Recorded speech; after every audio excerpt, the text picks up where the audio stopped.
이번에는 삼성자산운용 최창규 부장님. 아니요. 예. 헤어컷 하셨어요. 어서 오세요. 예, 안녕하세요. 반갑습니다. 예, 오늘 점점 살이 빠지시는 것 같아요. 아닙니다. 코로나 후유증입니다. 네. 좋은 거 아니에요? 네, 그래서 살 빠지면? 그 점심 때 박근영 부장님이 저 삼계탕 사주셨어요. 또 그 깨야잖아요. 네네. 혹시 얻어 먹어본 적 있으세요? 뭐 아직은 없는 것 같은데 뭐 조만간 있지 않을까요?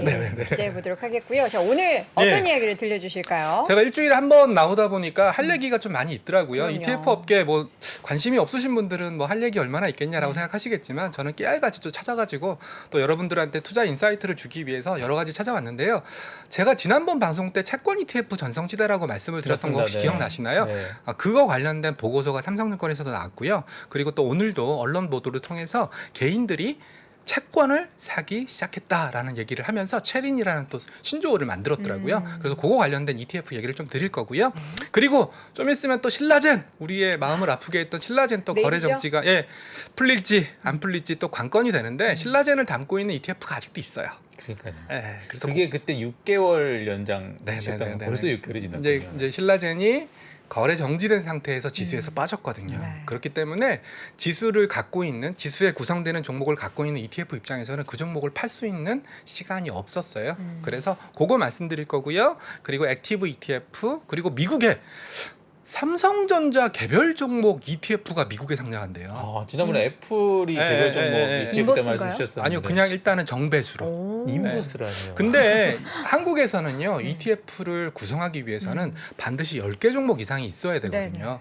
왜냐하면 분산 투자가 ETF의 핵심 덕목이기 때문에. 그쵸. 근데 미국에서는 최근에 보니까 개별 종목을 씌워가지고 ETF를 만드는 네. 그런 움직임들이 포착되고 있어서 그거 말씀드릴 거고요. 마지막으로 KRX 한국거래소에서 지수를 만들었는데 금현물 레버리지 지수를 만들었어요. 금현물 레버리지. 네, 1배수짜리는 이미 있었는데 참고로 금 같은 경우에는 현물지수, 선물지수 이렇게 두 가지가 있고 실제로 골드바를 사고 파는 시장 세 가지 시장이 있는데 현물지수에 레버리지 지수가 생긴 거니까 그것도 말씀드리도록 하겠습니다. 주린이 가고 체린이가 네, 왔다. 네, 화면 잠깐 띄워주시면은요.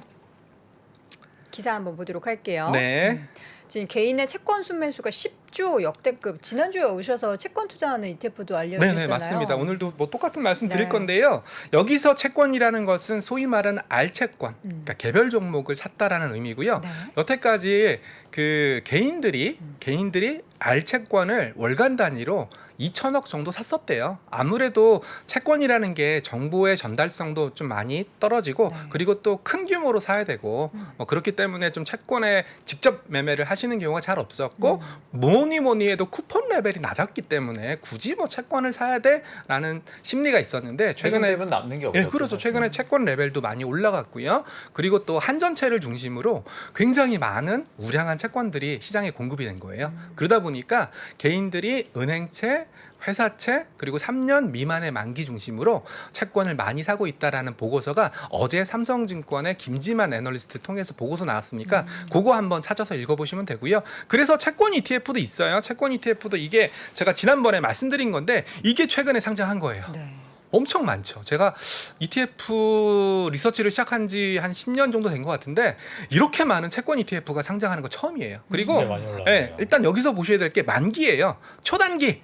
금리 리스크를 없애겠다. 초단기부터 장기 30년까지 나왔어요. 그리고 기초가 되는 채권도 단기 채권 ESG는 그 환경 그리고 소셜 거버넌스 이런 목적으로 발행한 채권들이 ESG 채권이라고 불리우거든요. ESG 채권을 단기 채권 액티브로 하는 그런 상품도 나왔고요. 그리고 종합이라는 것은 국고채, 공공채, 통한채, 회사채 다 아우르는 게 종합채권이거든요. 네, 종합선물 세트라고 보시면 돼요. 그것도 나왔고요. 그리고 국고채 30년까지 나왔어요. 지난번에 말씀 주셨던 그 30년 액티브가 예. 그리고 제가 그때도 말씀드렸다시피 이제 8월 말자로 만기 매칭형 만기까지 들고 있으면 그 쿠폰 수익률을 그대로 받을 수 있는 만기 매칭형 ETF도 조만간 선보일 거니까 올 하반기는 좀 채권의 전성시대라고 보셔도 좋을 것 같다. 이렇게 좀 말씀을 드리겠습니다.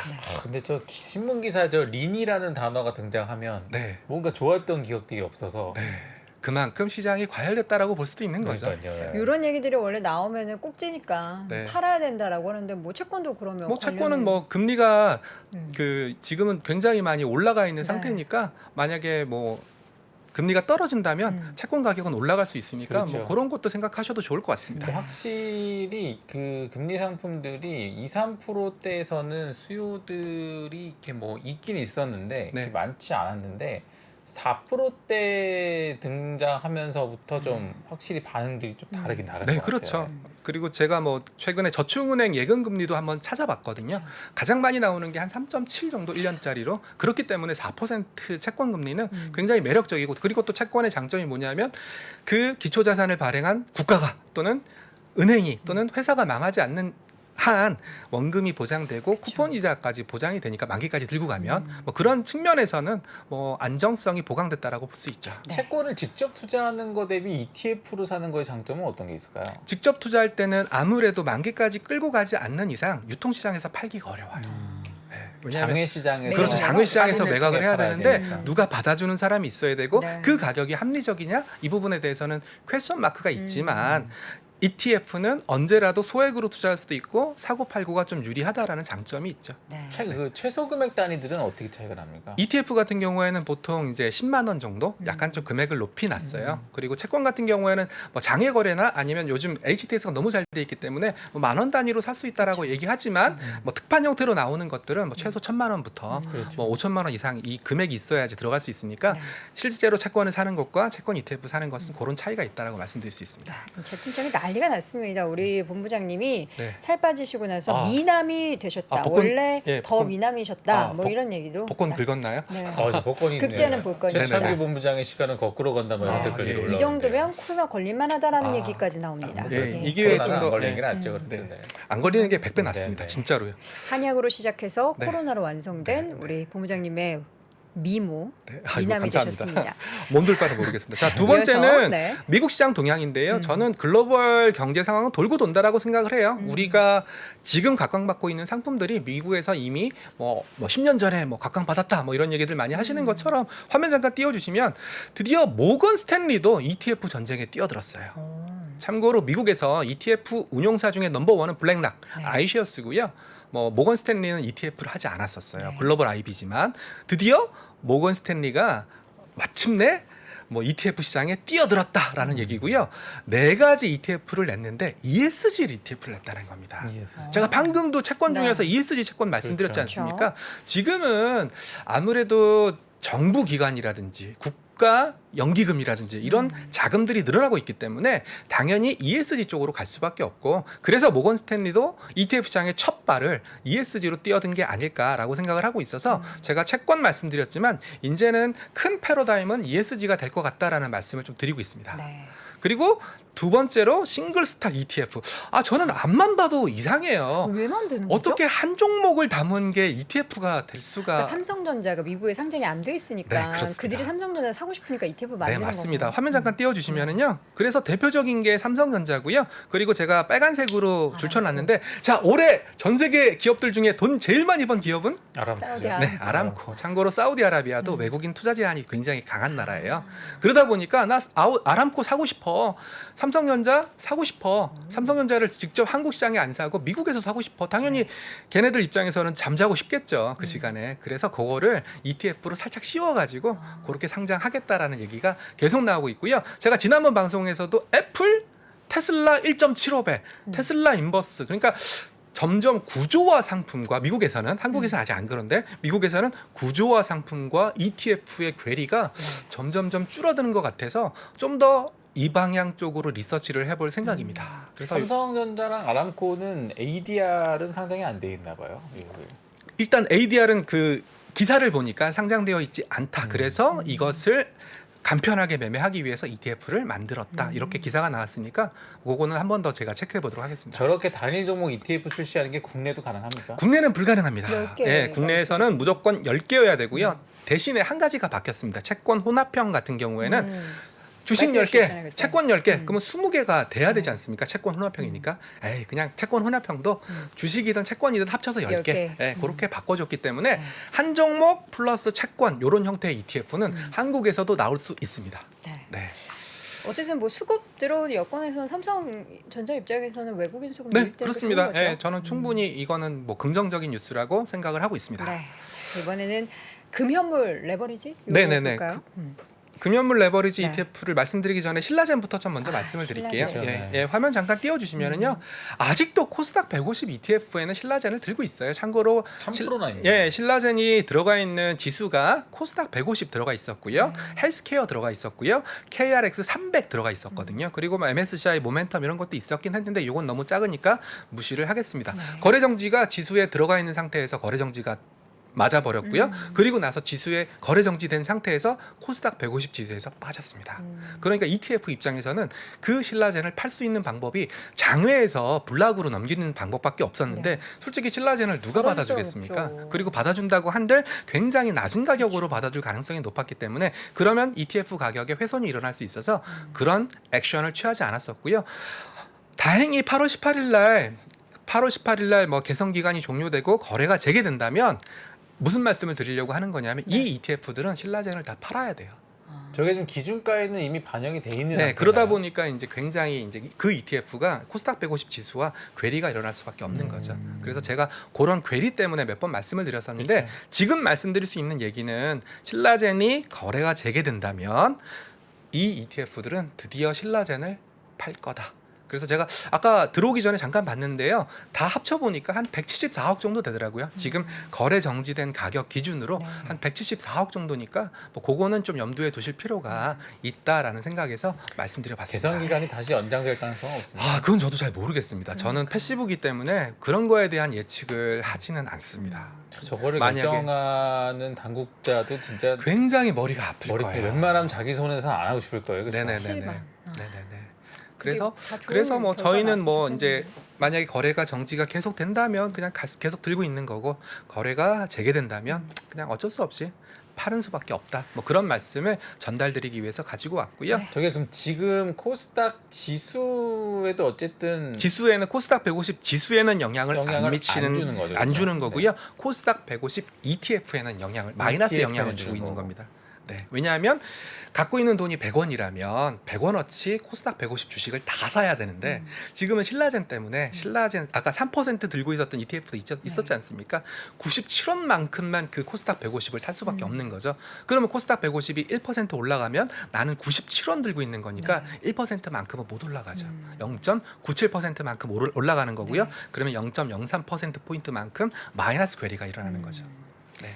알겠습니다. 자, 그리고 그리고 마지막으로 KRX에서 저는 여기 계시는 이 시청자분들이 지수를 만들 때에는 반드시 수요가 있기 때문에 만드는 거예요. 그렇죠. 네, 특히 거래소가 만들 때에는 거래소는 일종의 공공기관이기 때문에 괜히 만들지 않아요. 무언가 수요가 있거나 시장에서 요청할 때 만들어주거든요. KRX 금현물 레버리지 지수가 나왔어요. 제가 초기에 방송할 때 킨덱스에서 금현물 ETF가 있었거든요. 그래서 굉장히 금현물 관련해서 많이 말씀을 드렸는데 이 얘기인즉슨 결국은 인플레이션 더 간다는 거예요. 물론 거래소가 그런 의사결정을 안 내리겠지만 거래소와 둘러싼 이런 ETF 업계에서는 인플레이션이 더 간다. 인플레이션에 대한 해지 수단은 뭐니 해도 금이 최고다. 라고 생각을 한 거예요. 물론 최근에 금 외에 비트코인이라든지 아니면 뭐 부동산이라든지 대체자산이라든지 어떻게 보면 인플레이션 해치할 수 있는 수단이 많이 늘어났기 때문에 금에 대한 수요가 예전 같지 못했고 그리고 또 인플레이션이 올 거다라고 하는데 금 가격이 많이 못 올랐기 때문에 그래서 화끈하게 레버리지로 가자라고 의사결정을 내린 게 아닐까. 물론 거래소가 내린 건 아니고요. 이 ETF나 ETN 쪽의 시장 참여자들이 요청이 있는 거죠. 요청이 있었던 거죠. 그러니까 결국은 저희와 제가 몸담고 있는 패시브 업계에서는 인플레이션 피크 아니야? 이 정도에서 안정될 거 아니야? 아니야. 인플레이션이 쉽게 꺼지진 않을 거야. 그렇기 때문에 골드가 아직은 유용한 인플레이션 해지 수단이 될 것이야라고 의사결정을 내린 거죠. 네. 저게 그 거래소 입장에서는 네. 저런 지수를 개발하면 네. 비용이 발생합니까? 그 비용을 다 그 지수 이용하는 이용자들, 의뢰한 이용자들이 다 냅니다. 보통 이용자들이. 보통 어떤 식으로 과금을 하게 되냐면요. 처음에 지수 개발을 의뢰서를 보내게 됩니다. 제가 여도운 지수 개발사님, 저 KLX 금현물 레버리지 지수 만들 건데 요청서를 보내요. 그럼 요청서 보내드리면 이제 개발비라는 게 들어가요. 왜냐하면 금현물 가격을 땡겨와야 되지 그렇죠, 않습니까? 네. 그런 것들이 대략 뭐 지수마다 조금씩 틀리긴 하지만 파생 지수는 좀 높고요. 그리고 에쿼티 지수는 좀 낮고요. 얼마예요? 한 500만 원 정도가 기본적으로 발생을 하고요. 그리고 나서 지수가 완성이 됐고 그리고 지수 사용 계약을 맺을 때 미니멈 베이스가 있어요. 그러니까 500만 원은 개발비고 나는 이 지수 개발하는데 인건비 얼마가 들었고 지수 사용 그 가격 그 데이터 사용료 얼마가 들었으니까 5천만 원이 기본이고 AUM 설정액이 느는 거에 얼마만큼 더 줘. 런닝 게러티 이런 식으로 계약을 맺게 돼 있습니다. 그래서 지수사 입장에서도 그 기초자산을 쓰고 있는 ETF나 ETN이 커지면 커질수록 좋죠. 지수사의 수익도 많이 늘어나는 겁니다. 댓글창에 코스닥 150 인버스 2개는 왜 안 만드시는지 계속 물어봐달라는데 근데 코스닥 150이 변동성이 너무 커요. 그렇죠. 참고로 제가 계속 말씀드리지만 한국에서 3배짜리 ETF, 마이너스 3배짜리 ETF 못 만드는 게 아니라 상장을 올려도 거래소가 상장 받아주지 않아요. 이런 거 만들지 마. 비트코인 ETF 거래소가 받아주지 않아요. 그러니까 제도적으로 운용사가 못 만드는 건 아닌데 네. 실제 거래소에서 상장 승인한 네네네. 경우가 없군요. 네, 그러니까 결국은 거래소도 뭐 거래소 가보신 분들도 아시겠지만 거래소에서도 뭐 무슨 사건이 터지면 많은 사람들이 모여서 막 거래소 앞에 집회도 하시고 그쵸. 막 그러지 않습니까? 그래서 거래소도 어떻게 본다면은 좀 투자자를 보호하는 목적으로 좀 많이 상장을 ETF도 마찬가지입니다. 상장을 승인하다 보니까 뭐 비트코인, 이더리움, 블록체인 뭐 이런 것들도 좀 내부적으로 이건 뭐 안 된다라는 규정은 없지만 좀 내부적으로 좀 뭐 상장이 좀 어렵다 이렇게 그 안내를 받고 있기 때문에 저희가 그러면 굳이 뭐 그런 거 상장 심사를 안 올리는 거죠. 거래소 입장에서 적정한 변동성이 확보된 지수라고 판단을 해야 그렇죠. 상장 승인을 해주는 거네요. 네, 그죠? 실제로 그 3배짜리도 굉장히 얘기가 많이 나왔었어요. 그러니까 최근에 코로나 사태로 인해서 지수 급락이 일어나기 전에는 3배짜리도 가능하지 않겠어? 뭐 그 정도까지 논의가 이루어졌었습니다.